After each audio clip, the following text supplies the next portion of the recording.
Annyeong K-drama lovers, di video ini kita akan membahas episode 6 dari drama Korea terbaru yang sedang ramai diperbincangkan, yaitu Bon Appetit, Your Majesty. Drama ini diperankan oleh aktor Lee Chae-min sebagai Raja Ihon dan Lim Yuna sebagai Yeon Ji-young. Pastikan kalian sudah menonton episode sebelumnya ya, agar tidak ada cerita yang terlewat. Yuk kita bahas keseruan di episode 6 ini. Sebelum lanjut menonton, jangan lupa subscribe channel ini. Episode ini dibuka dengan Raja Ihon yang mulai menyadari bahwa dia memiliki perasaan terhadap Ji-young. Namun, Raja Ihon masih berusaha untuk menyangkal perasaan tersebut. Ji-young yang bingung melihat perubahan sikap Raja Ihon yang tiba-tiba menghindarinya, dia mencoba menghampiri Raja Ihon. Namun, hal itu justru membuat Ji-young terjatuh dalam pelukan Raja Ihon. Raja Ihon sangat khawatir melihat tangan Ji-young terluka. Ji-young mulai bertanya-tanya apakah Raja Ihon benar menyukainya. Untuk menghindari hal tersebut, Ji-young memberitahu Raja Ihon bahwa dia akan kembali ke dunia asalnya karena tas miliknya sudah ditemukan. Namun sayangnya, buku Mangun Rock yang dia butuhkan untuk kembali ke masa depan justru tidak ada di dalam tas miliknya. Raja Ihon segera memanggil Song Jae untuk menanyakan keberadaan buku Mangun Rock.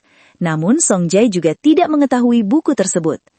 Ji-young sangat putus asa karena dia harus menunggu buku tersebut ditemukan agar bisa kembali ke dunia masa depan.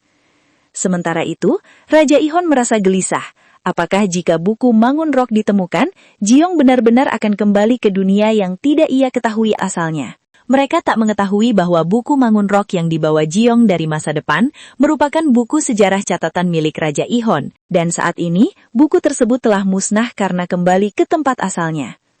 Keesokan harinya, Kaisar Yukun yang merupakan utusan Ming telah sampai di istana kerajaan. Kaisar Yukun dikenal sebagai orang yang sombong dan tamak. Ia membawa 3 koki terkenal dari Ming untuk menunjukkan bahwa makanan Ming lebih unggul daripada Joseon. Para koki sangat khawatir dengan situasi mereka, namun berbeda dengan Ji-young yang justru bersikap tenang dan yakin bahwa Kaisar Yukun akan terkesan dengan hidangan istana Joseon.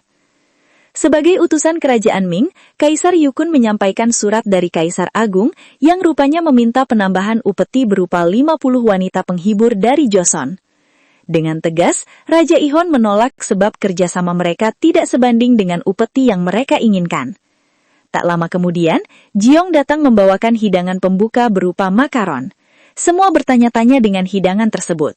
Ji-young menjelaskan bahwa makaron berasal dari Prancis dengan rasa yang manis. Dan benar saja, Kaisar Yukun dan ketiga kokinya menyukai rasa makaron yang dibuat Ji-young.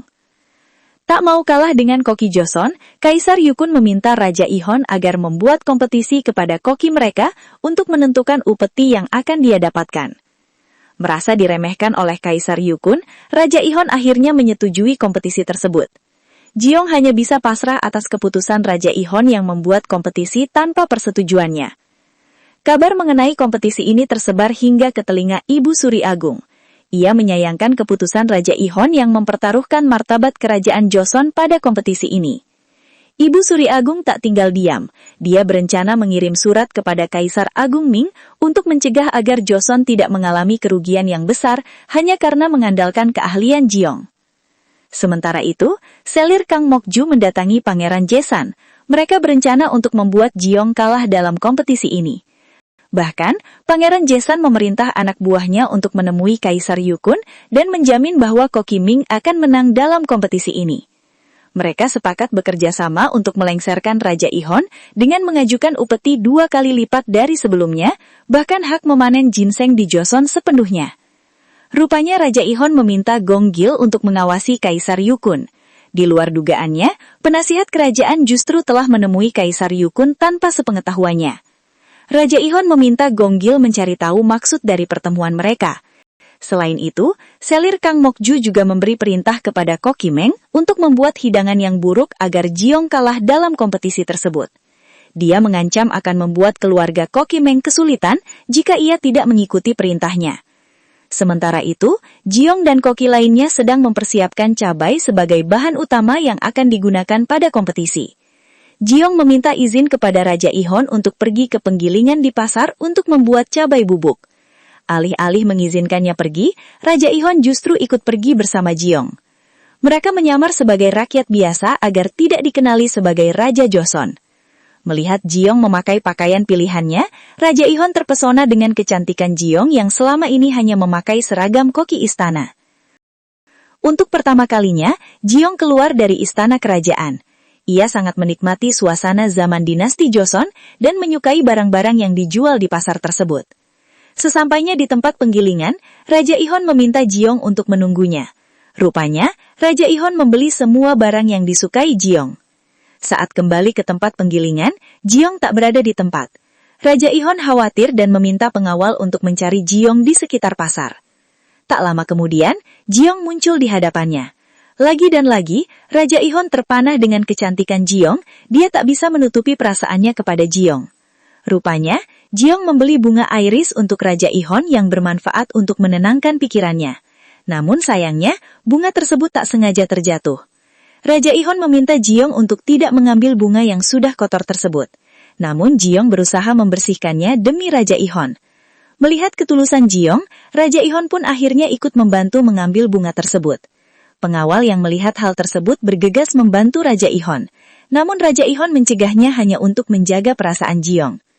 Jiong sangat senang diberi banyak hadiah oleh Raja Ihon.